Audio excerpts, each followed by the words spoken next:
Bienvenidas y bienvenidos a Nadie Dijo Nada, el podcast oficial del Festival Internacional de Cine de Valdivia.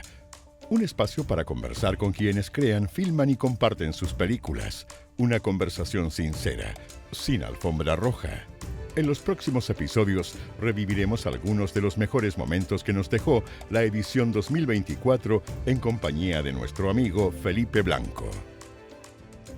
Estamos iniciando una nueva emisión del podcast de Festival Valdivia, Nadie Dijo Nada. Estamos hoy día con Cristóbal León y Joaquín Cosiña, que hace menos de 12 horas estrenaron en Chile Los Hiperbóreos. El película tuvo su estreno oficial en la quincena de cineastas. Cambió de nombre de quincena realizadora que quincena de cineastas. Una cosa de género, Quiero darles las gracias por estar acá.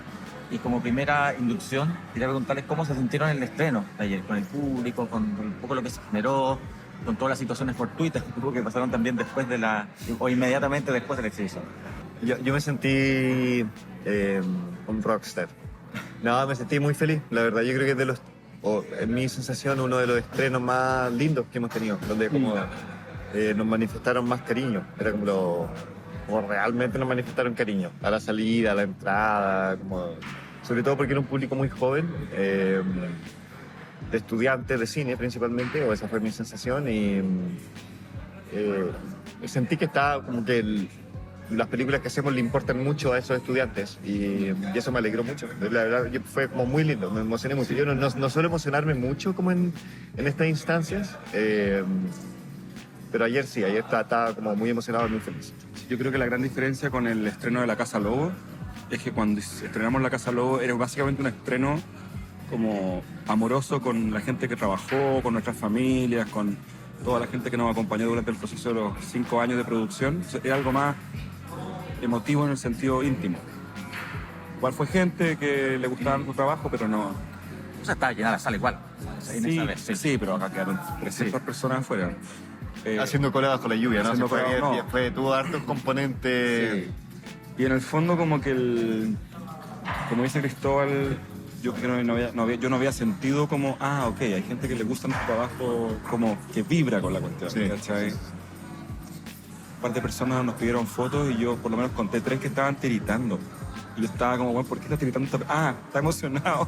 Y bueno, no podía con la sorpresa que me produce eso. ¿Les incomoda un poco? O sea, ¿les cuesta mirarse de esa dimensión, como tú decías, como un poco de rockstar? A mí me produce como una ambivalencia, me pone un poquito incómodo, me da harto pudor. Y al mismo tiempo me encanta, porque me encanta que el trabajo que hacemos genere eso. Y sí, yo creo que Joaquín y yo somos ambiciosos, o sea, como que nos gusta ir creciendo y nos gusta hacernos cargo de más cosas, que estoy como... Sí, como que mi lado ambicioso está muy satisfecho y mi lado más tímido está como siempre con un poco de pudor, y es como que cosa más rara que me estén pidiendo un autógrafo o una foto conmigo. Mi lado ambicioso no está para nada satisfecho, quiero más. No, yo que sí, no, es estoy verdad, es verdad. Igual no estamos en un punto que sea, o sea, nadie nos para en la calle, ¿cachai? Me ha pasado como 2 veces en mi vida. Sí. Por eso, pero no somos Álvaro Morales, que es un actor de la película que lo paran en la calle porque aparece en teleserie. A mí lo más cercano que me ha pasado a eso fue que, me acuerdo un sábado que hice como 3 cosas en museos y galería y cosas, hice varias cosas de ese tipo. Y eso fue hace como 1 año y medio. Y entré al lugar y me saludaban, oye, qué bueno el trabajo que estoy haciendo. Y yo no conocía a esa persona. O sea, yo soy malo para los nombres, pero soy buen fisonomista. Sabía que no conocía realmente a esa persona. Fue como, terminé ese día como que ahora soy medio público. Pero llega hasta ahí. O sea, si voy a comprar la farmacia, no. Es muy limitado los barrios. Yo como que a veces me reconocen en Barrio Italia. Así como... Pero no les da para pedir descuento. No, nadie nos ofrece hueá gratis. Quería preguntarles, bueno, antes de hablar como específicamente de la película, quería abordar un tema que más bien es general y que sobrevuela, o más bien hilvana, muchas de las películas que han hecho. Y que es probablemente un propósito también de ir como construyendo un proyecto histórico de Chile. Sería un proyecto histórico, como uno podría pensar que es a gran escala, pero que básicamente observar los autoritarismos. Y eso está probablemente desde La Bruja y el Amante, digamos, que creo que es la primera vez que aparece como personaje, un poco hasta ahora, hasta los hiperbóreos. como ir un poco construyendo, quizás consciente o inconscientemente o por puro placer, esa mirada. Sabes que hay un trabajo que hemos mostrado muy mal, porque lo hicimos en una época que no entendíamos nada de distribución, que lo hicimos entre Lucía y Luis, o sea, el año 2008, que se llama Nocturno de Chile, cuando tampoco sabemos de copyright, y que es es una adaptación de una escena o una escena inventada del libro de Bolaño, y que es básicamente, estaba pensado como 2 pantallas, después lo mezclamos, que era hecho con nosotros disfrazados de marioneta y mi hermana y amigos, y era una comida por un lado, y en la habitación de al lado había alguien torturando a otro, que tenía la gracia o la rareza de que eran como 2 corpóreos, uno torturando al otro. ¿Se alcanzó a mostrar? Se mostró en el Museo de Artes Visuales. Claro, lo hicimos a propósito de una exposición y se ha mostrado muy ocasionalmente en alguna retrospectiva y cosas así. Lo que pasa es que también era instalación, era como estaba pensado, era una instalación de 2 pantallas. Ya, Entonces, más cine expandido, ¿cierto? claro, exactamente. Sí, solo lo digo porque es como lo nombraba porque es un elemento muy, muy inicial que no fue parte de un programa, así como tanto que después hicimos otras cosas, nada que ver. Hay algo que yo creo que nos resulta, está este cliché de que todo el cine chileno se trata de la dictadura y que estadísticamente es falso. Pero a nivel de sensación igual es un poco cierto. O sea, es como un tema bastante omnipresente, yo creo, y que yo defiendo un poco, como que me parece como no... Defiendo un poco el hecho de que sea así. Siento que es nuestro género un poco. Como que la dictadura es nuestro western, ¿cachai? Es nuestro mito de origen. Como que Hollywood inventó el western como el mito de origen de Estados Unidos, ¿cachai? Y hoy ahora los superhéroes entonces es nuestro punto cero, nuestro grado cero, nuestra zona, ¿cachai? Como de creación del Chile contemporáneo. Ahí empieza. ¿Cómo? El Big Bang. Es nuestro Big Bang. Es nuestro Big Bang. Entonces yo encuentro que es natural mientras no se renueve el ciclo, y evidentemente, o sea, porque si uno piensa, como los candidatos presidenciales son Toá, ¿cachai los apellidos? Como Toá, Matei, ¿cachai? Como Cast, son puros nombres de la época de la dictadura, ¿cachai? Asociado a ese periodo. Entonces, como, evidentemente no se ha acabado ese ciclo histórico. Yo creo que, y espero que pronto se acabe, pero mientras no suceda, obviamente vamos a estar hablando de esto, ¿cachai? Como, obviamente vamos a estar hablando de la dictadura. Sí, yo creo que hay algo con Cristóbal que se ha dado un poco solo. O sea, solo, estamos a cargo, pero que es que hemos ido tratando, creo que las películas en las que hemos entrado en política han sido como para nosotros mismos entender cómo hacer una película sobre política o política. Es algo que por lo menos a mí, yo creo que recordando tu primer trabajo, Cristóbal, tampoco era algo como que fuera parte. Yo no tenía un programa de arte político, no entendía bien de hecho cómo hacerlo. Creo que las películas son para nosotros como lugares de experimentación para tratar de nosotros entender cómo se hace eso. Cuando yo estudié arte, había una sensación que tenía yo de que el arte político chileno, al menos, era un arte muy como sacramental y muy serio. Entonces tú entrabas a una obra instalativa de un artista que era de izquierda y que era un trabajo sobre los derechos humanos. Era parecido cuando yo entraba cuando chico a una iglesia, ¿cachai? Tenía que entrar con respeto, en silencio, con pero con una musicalidad de la obra muy oscura, muy gótica. Yo creo que eso lo teníamos como subvertir esa solemnidad. Era algo que teníamos como proyecto Nocturno de Chile, ¿cachai? Vamos a contar esto, pero lo vamos a contar con muñecos. Sí. Yo creo que hay algo como de reconocer, ok, este signo de lo político es algo que está en el ADN de nosotros como artistas chilenos, como artistas visuales y como cineastas, ¿cachai? Como que el arte chileno tiene eso, tiene la política. Es como, ¿cómo lo vamos a contar nosotros? ¿Cuál va a ser nuestra versión de eso? Hasta ahora, y claro, tiene esa cosa como de Requiem, digamos, hay una sensación de Requiem, digamos, en toda esa disposición, justamente desde, digamos, la toma de conciencia de la violación de derechos humanos y la dictadura, digamos, hasta ahora. Sí, que hay una cosa además, no me quiero tirar a la escena avanzada encima, yo creo que son increíbles, pero adhiero mucho al texto que escribió Juan Dávila, está publicado en Artechoc por ahí, que es como sobre lo triste y serio que se pusieron sus amigos, básicamente. Es muy dicho en un abstract muy poco serio.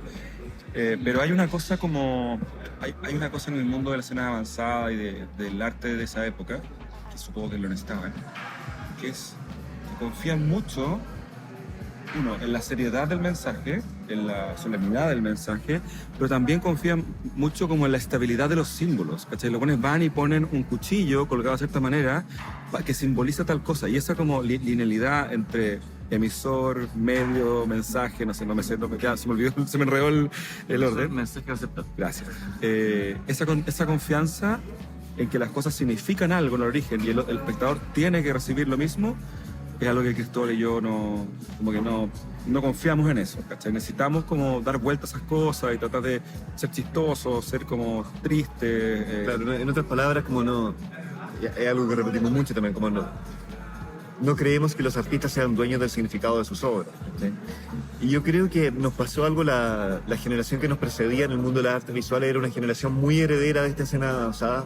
Como muy al alero de Mellado, también de la Nelly Richard, como literalmente al alero porque dependían de las curadurías de ellos, ¿cachai? Y había harto de rebelión de nuestra parte de no identificarnos del todo con esa generación que no era... Ahora tenemos la misma edad, ¿cachai? En esa época nos parecía que era mucho más viejo.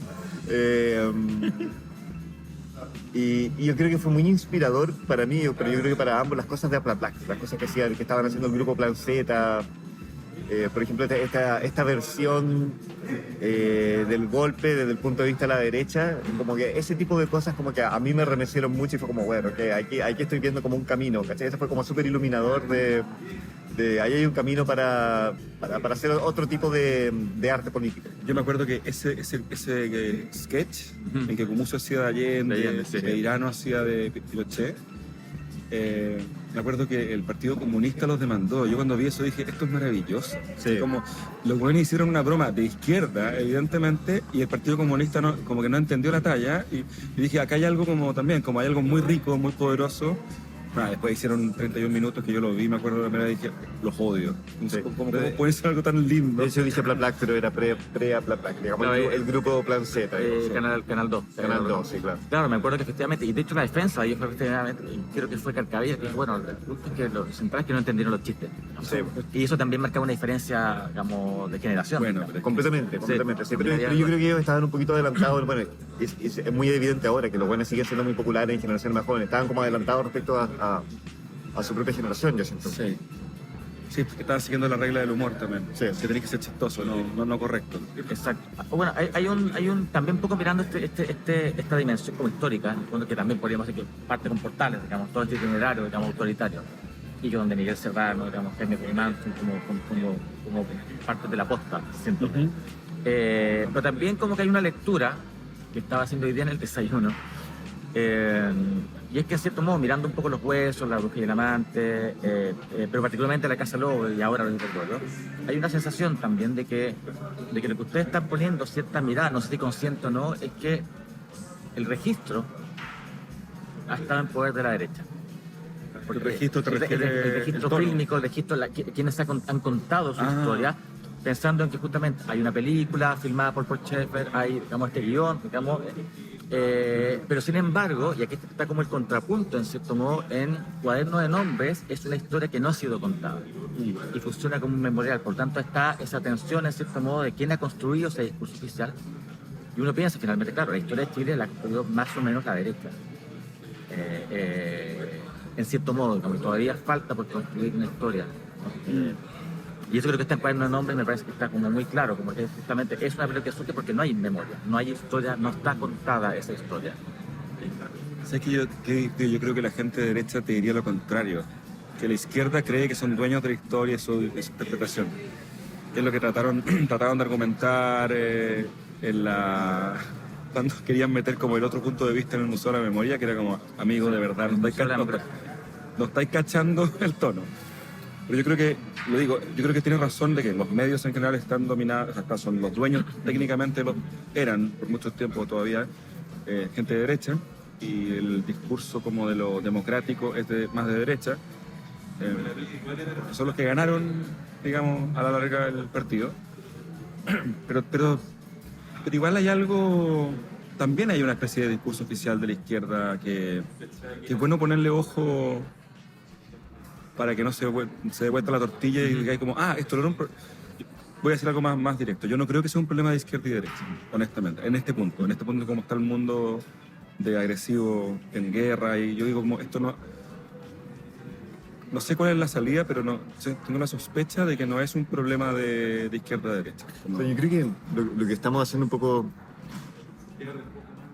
Yo creo que Joaquín y yo desconfiamos mucho de nuestras propias visiones políticas, de nuestras propias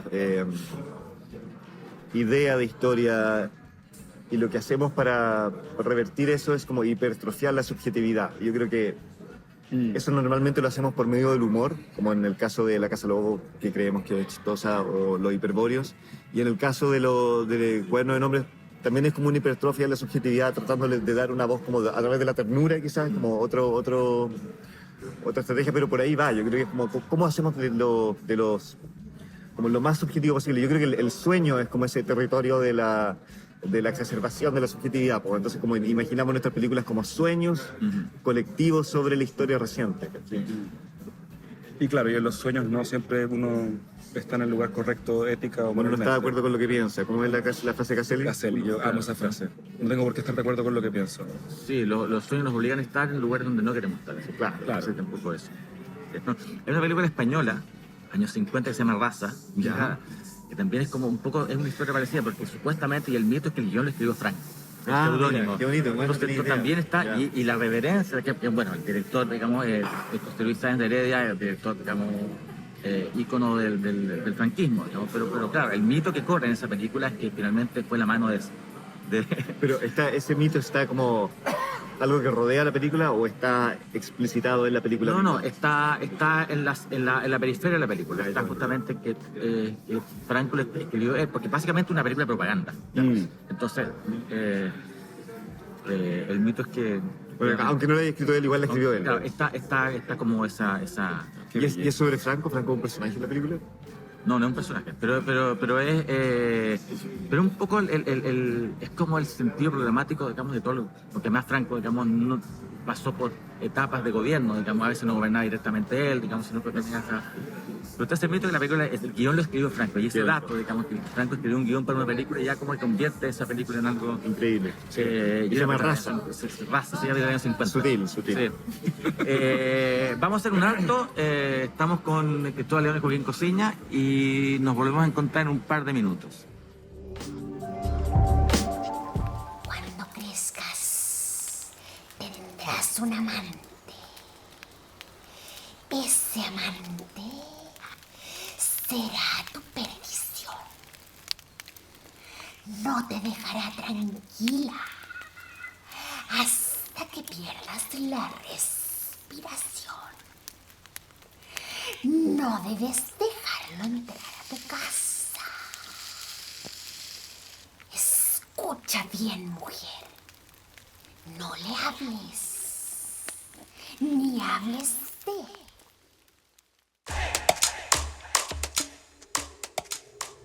Acabamos de escuchar La bruja y el amante de Cristóbal León y Joaquín Cosiña, cortometraje que se encuentra disponible de manera gratuita en la colección Diluvio Cine de Playfic Valdivia. Nadie dijo nada. Es posible gracias al trabajo conjunto de FIC Valdivia, Agencia Sangre y Oreja de Oso.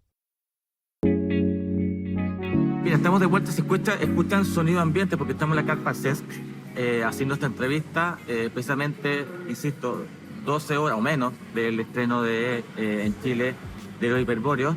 Quiero ya hablar un poco de la película. ¿Cómo enfrentaron la puesta en escena? ¿Fue definida antes de tener la historia o fue más bien como una cosa llevada a la otra? ¿Cómo fue ese mecanismo en este...? Nosotros, bueno, la película la rodamos en... Tú estás hablando del rodaje, ¿no? Sí, la puesta en escena. sí.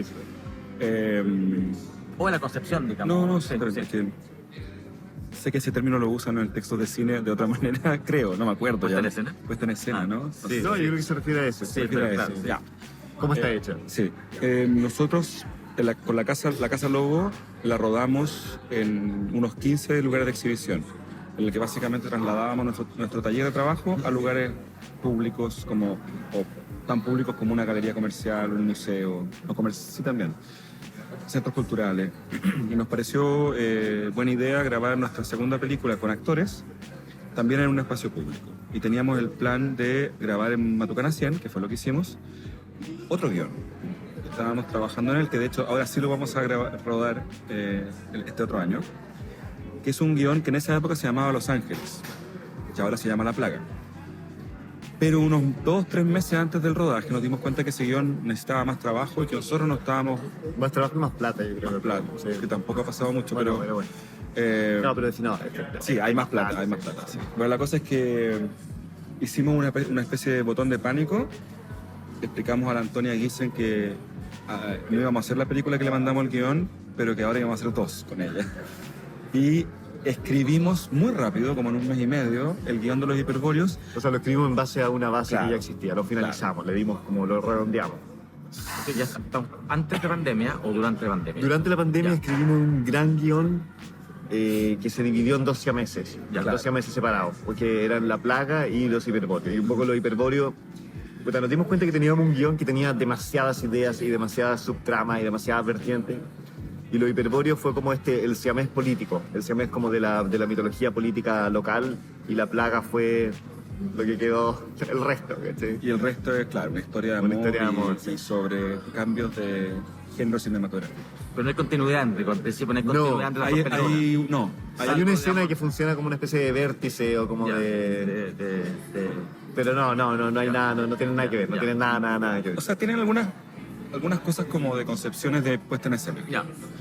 Pero de guión, No tiene nada que ver. no. Bueno, entonces, claro, estaba esta idea de que íbamos a rodar en Matucana 100 con todo el departamento de arte colgado y con la gente entrando. Pero el guión llegó...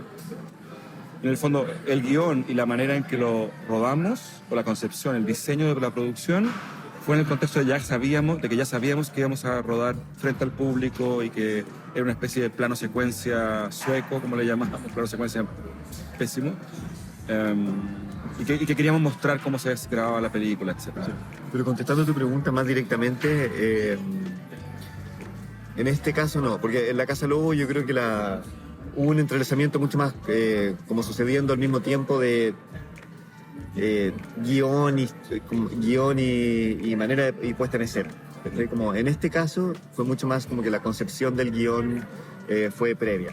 Bueno, al menos, de hecho, Los Hiperbóreos lo pensamos mucho. Si La Casa Lobo era como un universo material en permanente construcción y destrucción, y una especie de documental sobre eso, La Casa Lobo la imaginamos como un documental sobre procesos materiales.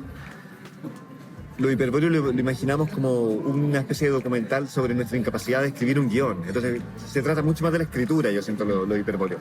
Al menos en su esencia o en su génesis. Como Por que- lo menos es su mecanismo interno de trabajo. Claro, nuestro mecanismo es una película sobre la incapacidad de contar una historia, ¿cachai? Y en ese sentido, como un gran referente era La Recta Provincia de Raúl Ruiz, que tiene como todos estos pliegues, estos recovecos, historias que se meten dentro de historias, que vuelven a la historia, pero uno no sabe si volviste a la historia base.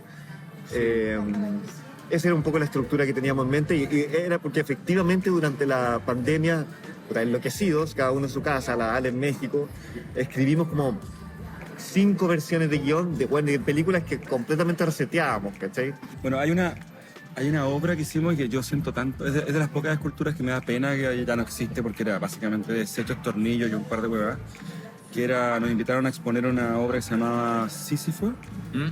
en el MAC de Quinta Normal, no, en el MAC del Parque Forestal. Ya. Y empezamos a ver qué queríamos hacer sobre esto y nunca llegábamos, realmente nos dábamos vueltas como persiguiéndonos la cola. Y al final la idea, que la encontraba increíble, agarramos 2 muebles. Estamos hablando del año 2011. por ahí. Cada uno representaba a Cristóbal y a mí. Nos mandamos a hacer unos retratos a la Plaza de Armas que colgaban de esto y grabamos a nuestros papás actuando de nosotros, discutiendo la idea de la obra, ¿cachai? Entonces era un archivo estéreo, entonces dialogaban las 2 esculturas como sobre qué ideas podemos, como si realmente nunca hubiéramos llegado a una idea para la expo. Y es como sin fin en el fondo. Y es un sinfín, sinfín. es como nosotros versiones viejas diciendo, pero podríamos, no sé, trabajar con tal idea, no sé qué. Eran 2 viejos olvidadizos. Todos viejos olvidados. Tan viejos que estaban convertidos en muebles. Esa era la idea. Y debiéramos hacer una versión nueva de eso. Era bonito. Era muy bonito. Tú mencionaste algo que me pareció interesante, que también es una percepción. Hablas de plano secuencia. está concebida como un plano secuencia. Y yo justamente mientras veía, o más bien después de terminar de verla, justamente sentía que eso, que lo que había visto era un plano secuencia. Lo que me lleva en cierto modo también a pensar justamente en la temporalidad, digamos, y cómo finalmente, ¿no? Se puede hacer un plano secuencia falseado, pero en el fondo me remite a los primeros tiempos del cine necesariamente. Es decir, al montaje, a la larga. Es una película en rigor sin montaje. Sí, Es decir, o por lo menos el montaje antes del montaje, digamos, el montaje antes de Griffith, esencialmente. Donde básicamente lo que cuando se monta dentro del plano, ¿sí? Ya sea con el trabajo de cámara, hay mucho, digamos, zoom hacia adelante, hacia atrás, y eso genera justamente esa suerte de, como de cambio, pero en rigor, digamos, no hay montaje en el sentido propiamente académico de la palabra. Sí. Lo pensaron así, estuvo siempre y también esa referencia un poco al cine pre-montaje, digamos, al pre-Griffith. Sí, o sea, bueno, el universo cinematográfico que estábamos como homenajeando en esta película es el de Méliès. Porque lo pensamos mucho como un teatro, o sea, que era una película como frontal, escenográfica, teatral, o sea, como full en la tradición de Méliès. Y por otro lado teníamos esta idea de una película que era un documental sobre el rodaje. Porque estábamos haciendo un acto, una exposición en un galpón donde armamos 20 o más escenografía y queríamos documentar. Teníamos Dogville como una gran inspiración, como esta completa transparencia con el rodaje. Y pensábamos que esa combinación como de frontalidad con un plano secuencia, podíamos tener una mezcla de tener ambos mundos, ¿cachai? Como tener el mundo como Méliès, teatral, y tener por otro lado como esta sensación de que la cosa realmente estaba sucediendo, ¿cachai? Y que no había un montaje que estaba como creando Una realidad. Una realidad, sí. O sea, es como un híbrido directo, digamos, perfecto entre Méliès y los hermanos Lumière, digamos. Claro. Esas dos cosas. Como... De hecho, estábamos muy conscientemente, como decía Cristóbal, tratando de dialogar con Méliès, en parte por lo que tú decías de nos gusta acercarnos al cine imaginando que estamos como redescubriendo la pólvora, ¿cachai? Como hay algo en el comienzo del cine, como tú decías, en que no había reglas. Si tú miráis, Niles tiene una colección increíble de películas de los primeros 20 años del cine, y son puros... Los cineastas estaban obligados a ser experimentales porque no había reglas, entonces inventaban cosas muy extrañas, y nos interesa mucho ese momento. Hay algo con Cristóbal que en general tendemos a hacer, que es que no nos gusta ser burócratas. O sea, a mí como un plan de rodaje en que tenéis que hacer las cosas porque es más barato y más rápido, me produce mucho nervio. Creo que en la siguiente película vamos a tener que hacerlo y va a ser divertido jugar a eso, pero necesitamos sentir que lo que estamos viendo es un experimento permanente de cómo hacer una película.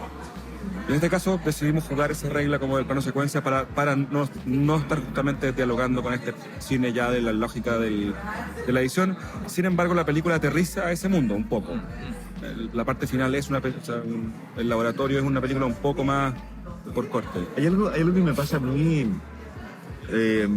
como con la idea de montaje y como de pensar el montaje desde antes, sobre todo, que es como que me siento como jugando a ser cineasta, ¿sí? Como que hay algo como de impostura, como con el hacer películas con lenguaje de plano contra plano, que obviamente hay muchas más posibilidades, pero como ahora en la próxima película, En la plaga, estamos jugando mucho más con ese lenguaje, pero hasta ahora como que siempre me parecía que había como una impostura y como que no me sentía completamente cómodo con la idea, ¿sí?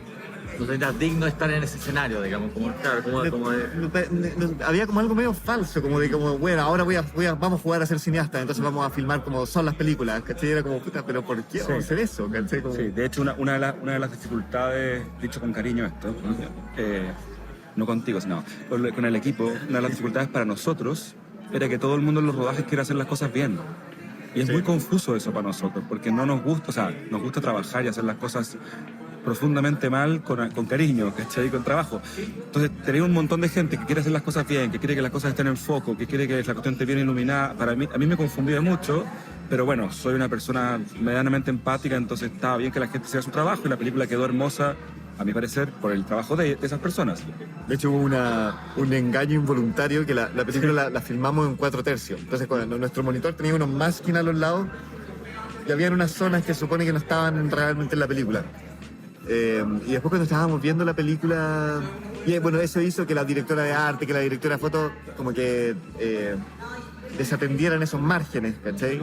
Y después cuando estábamos viendo la película, montándola, nos dimos cuenta que la película es demasiado más bonita, amplia. Bueno, nos dimos cuenta que esos bordes eran muy lindos y que eran muy lindos sobre todo no solo porque la película ganaba como en esta dimensión como espacial, también porque eso habían quedado muchas cosas desatendidas, cables, luces, basura, y eso le daba mucho a la película. Bueno, la película es muy distanciada y eso es lo atractivo, porque por un lado, como que este concepto de plano secuencia, en rigor se contrapone a una película absolutamente distanciada, donde hay un presentador, donde hay, digamos, donde se habla, básicamente es una película sobre el cine. Y eso me parece interesante como juego, ¿no? Porque también volviendo un poco a la idea que estamos situando, ¿no? Históricamente en los primeros tiempos del cine, y con todos estos otros elementos, claro, uno podría decir que es una película sobre cómo hacer, cómo no hacer, en cierto modo. Funciona, en cierto modo, también en términos interactivos. Es como el tipo de film interactivo que habla de una película que finalmente no existe, o que nunca existió. También está esa lógica. Que me parece interesante como concepto. Y es además una comedia. Es una comedia, sí. Yo creo que eso es importante dejarlo claro, ¿no? Porque podría parecer o podría desatenderse justamente porque hemos hablado de nazis, digamos, Es cierto. podemos dar una mala impresión de lo que es la película. Y también un acercamiento al género. Yo creo que es una comedia especialmente en Chile, además. Yo creo que, no sé, creo que había menos risas en Francia. Como que había más... La película, yo pensé que era más completamente comedia y alguien, me acuerdo, en Cannes, que no conocía nada en su trabajo, me dijo, sí, igual tenía algo medio perturbador, y dije, oh, demonios, ya, sí. O sea, alguien que no estaba bañado por esta como idea de que hacemos películas de terror. Pero igual había algo de eso. Yo creo que hay algo doble, o sea, por un lado hay una película como súper intelectualizada, como que al borde de lo pestosamente intelectualizada, y por otro lado una película que se trata de eso, se trata de dos directores mirando a través casi de una cámara de seguridad a una actriz que está allá lejos. Claro, esa como distancia intelectual que está como en la escritura del guión, como una película súper meta y que se entrelaza con el guión al mismo tiempo. No solamente queda como a nivel de intención, sino que está puesto en la historia misma. Excitado. Claro, está explicitado eso. Sí. Igual tratamos harto de que la película empatizara con el espectador en la medida que los espectadores siguieran a Antonia. Que Antonia fuera como el guía emocional de la peli. Por eso necesitábamos que ella también estuviera perdida, que no entendiera, que volviera. A veces creo que exageramos con eso. La otra vez la vi estábamos revisando los subtítulos, no sé, cuando ya la he visto 400 veces, y me di cuenta de que Antonia alega un poco muy rápido de que está perdida. Y dije, bueno, nos apresuramos, ¿cachai? Porque nosotros estábamos perdidos, pero no, Antonia no. Hay algo en nuestras pelis que es un punto al que siempre llegamos cuando la estamos haciendo, que no sé si es algo que... No estoy seguro si es algo que nos gusta o es algo, una especie como de deficiencia, pero esta fricción entre la forma y el corazón de la película, ¿cachai? Como que hay algo como de... Ninguno de los dos disfrutamos, yo creo, de cosas puramente intelectuales y cosas puramente metas, sin embargo, como no estamos haciendo eso constantemente. O sea, La Casa Lobo es un universo material que está completamente derrumbándose todo el tiempo. Y en este caso también es algo como tú decías, es muy meta la película, es muy donde todos los artefactos están muy explicitados, pero al mismo tiempo queremos hacer una película que tenga un enganche emocional, ¿cachai? Yo creo que con La Casa Lobo era lo mismo. ¿Cómo vamos a hacer algo que te enganche emocionalmente y al mismo tiempo que sea esta como despliegue, performance de los materiales? Y esa fricción yo creo que está siempre en el corazón de todos nuestros trabajos, como esa fricción entre lo emocional y lo intelectual. Y lo intelectual, Como, sí. Que es el proyecto de los cineastas soviéticos, ¿cierto? ¿Y lo siente que lo resuelve? ¿O que siempre haya una zona en que no todos los puntos coinciden? Me cuesta mucho decirlo. Siento que estamos en esa lucha, no sé, siento que no estamos tan perdidos, como, no sé si lo resolvemos. Ahora, es bueno escuchar risa en la película. Sí, Es bueno escuchar tranquilizador. Sí, como que ya algo está funcionando en ese sentido. Sí. Hay algo que me pasa a mí, que yo creo que a Cristóbal también, bueno, sí, obvio, porque hacemos películas así. Hay algo que cuando estamos hablando de ideas o imaginando las películas, me cuesta demasiado no pensar en el aspecto como realista o real de la situación de actores o los materiales reales, humanos, no humanos, en ese momento del rodaje. Como no darle un sentido, no mostrar eso. Me parece muy extraño como... Ahí está la dimensión intelectual. Sí, pues, Y justamente... pero es algo muy gutural, es algo muy como de guata, no puedo grabar como haciendo como que el actor es una policía y como no meterlo. Me cuesta mucho. Yo creo que es un esfuerzo que tenemos que en algún momento hacer. ¿O no? Pero claro, Bueno, o no sé, si es como... O sea, yo creo que esa fricción, bueno, nuestras películas se tratan de esa fricción. Yo creo que Sí, es lo que la hace entretenida, asumo. Hay una escena en una película de Raúl Ruiz, que no sé qué película es, que no es tan chistosa, porque Raúl Ruiz no era especialmente chistoso en sus películas, sí en su idea, que hay como dos personas hablando y uno le dice al otro, oye, ¿por qué está ahí? ¿Quién es esa persona? Y apunta a la cámara. No hay nadie ahí. Pero ¿cómo que no hay nadie? Nos está mirando. Es súper cerebral la escena, pero igual es un poco chistosa. Es como ese mismo problema. En Intensamente 2 hay una parte que es muy chistosa. Intensamente 2. Sí, que hay un personaje que es como un monito animado, como una especie de ratón Mickey que le habla a la cuarta pared, le habla a los niños, ¿cachai? Y de repente lo muestran por atrás y le está hablando a una pared. Muy tricky. A la cuarta, Literalmente a la cuarta pared. Oye, bueno, mencionaba a la Antonia y también hay un tema, que hay un cambio porque hay una actriz, ¿no? Que explicita su naturaleza de actriz y psicóloga. Y pienso, más que el trabajo del personaje, porque un poco ha estado como disuelto un poco lo que hemos conversado, me interesa el personaje femenino. Yo creo que casi todas sus películas, los personajes femeninos son protagonistas, ¿no? Entonces, no sé si también hay un proyecto o una idea respecto a eso, se siente más cómodo o algo pasa, digamos que había una coincidencia, también podemos pensarlo, porque Es peor de lo que estoy diciendo, es más acotado. ¿Por qué? A ver. Porque en general nuestras películas son sobre una fuerza masculina doblegando a una Es cierto. ya, mujer tratando de liberarse. ya. O sea, ni siquiera es acotado a que sean mujeres. Ya, Y de hecho la plaga también. La plaga también. No, sí da lo mismo. Ya está. Sí. Y es Hansel y Gretel, que es nuestro proyecto de animación en la hora que viene, no es eso. Estaba pensando que las tres películas que está presentando la Cata acá, Catalina Vergara, Lobo Rojo, son protagonistas mujeres dirigidas por hombres. O sea, la de José Luis, María Elche, no sé cómo se llama, Animalia, de Niles y esta. Las tres actrices no están acá, no sé, hay unas coincidencias medias raras ahí. Así que probablemente es culpa de la Cata. Pero de ahí para atrás, digamos, culpa usted. No, hay algo yo creo... Porque estoy pensando, digamos, en la Malia, en Casa Lobo. Sí, sí, la sí, Malia, no, sí, sí, atrás, sí. sí. O sea, los huesos, la niña, Sí, la exacto. Constanza Nordenflich también está como tratando de escaparse de las dos figuras masculinas. No, sí, es terrible. O sea, es como falta de imaginación, yo creo. Claro, pero en el fondo uno podría decir que es el peso, digamos, de la cultura patriarcal, pero Hitchcock, básicamente, el cine de Hitchcock era lo mismo, digamos. Somos mejores personas que Hitchcock en la vida privada, creo. Sí, Podemos darse- eso sí, podemos eso sí, darse- es una gran diferencia. Pero es interesante también, digamos, Sí. esa como tensión entre una fuerza masculina correctiva, en cierto modo. Sí. Básicamente un poco es el concepto y el sentido de libertad o liberación, digamos, o escape, podríamos decir. Sí. Porque la liberación es también una suerte de escape.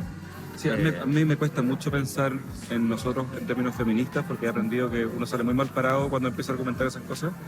Pero sí, yo creo que tiene que ver con algo de esta idea como de dar espacio de liberación, pero somos hombres dirigiendo mujeres, no una gran novedad.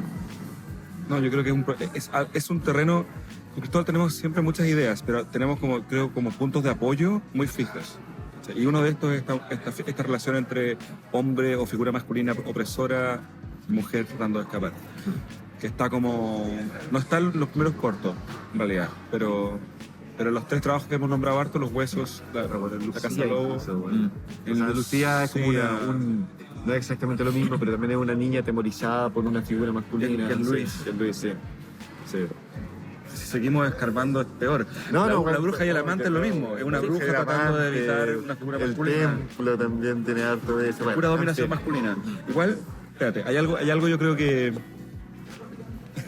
hay algo no consciente por lo que estamos descubriendo en vivo y en directo, pero con Cristóbal igual nos gusta meternos en nuestros propios problemas y explotar eso. Yo me acuerdo una época en que escribía cuentos, me di cuenta que me era muy fácil como para... Me gusta mucho a mí personal como escribir en primera persona, y me di cuenta, inventé por un narrador que era un arquitecto y agarré partes de mi personalidad y las exageré todas las malas, las que yo considero malas, y algunas buenas.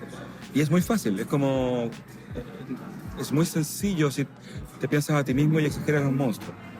Hay una cosa que hicimos, de hecho, en el Tercer Mundo, que es una serie de videos de 4 películas cortas, que es sobre religión y es sobre nuestra educación católica. Me acuerdo que nos pusimos a escribir como en primera persona en términos religiosos y llenamos como 15 páginas en una hora. Fue como, guau, qué miedo esta weá. Entonces yo creo que hay algo como de inconscientemente honesto, hay algo inconscientemente honesto en ser una figura masculina opresiva con una Sí, mujer. pero por otro lado creo que también hay algo... Percibo una especie... Bueno, ahora estamos en la zona de terapia. Una especie de falencia. Y yo creo que algo como de no querer representarse a sí mismo, no querer representarnos a nosotros mismos como protagonistas. Que yo creo que... Sí, eso. Así que yo creo que debemos una película así. Hansel y Gretel. Casi le tiene un poquito más así. Que justamente, bueno, sí, un poquito más así. Bueno, un poco cerrando están estas cacerías y está La Plaga. Sí. ¿Tienen más o menos vislumbrado fechas de ya empezar con...? La Plaga tiene rodaje nuevamente en Matucana 100, abierto al público en una exposición, parecido a como fue lo de Hiperbóreo, nuevamente protagonizada por Antonio Giesen, y eso va a ser el rodaje en abril y mayo del año 2025.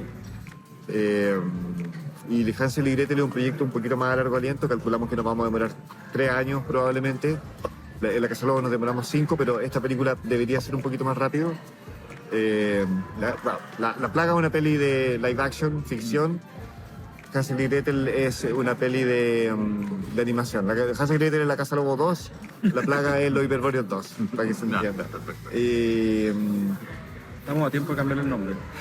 No, es como la bajada, ¿cachai? Primero 10 años después. De eso ya fue. Y en eso estamos ahora, sí. En eso estamos. Perfecto. Quiero darles las gracias por esta conversación. Cristóbal León y Joaquín Cosiña. Espero que sigan disfrutando del festival y bueno, esperamos ya reservar esos espacios para estrenar probablemente esas 2 películas 2027, 28, 29 en los próximos 5 años. Muchísimas gracias. Gracias a ti, Felipe.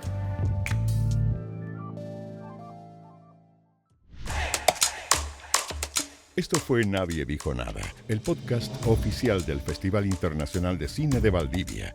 Gracias por acompañarnos en este viaje junto a Cristóbal León y Joaquín Cosiña, 2 creadores que expanden los límites de la imaginación. Nos escuchamos en la próxima. 32ª edición del Festival Internacional de Cine de Valdivia, del 13 al 19 de octubre, desde el sur de Chile. Toda la información en nuestro sitio web y redes sociales. Síguenos.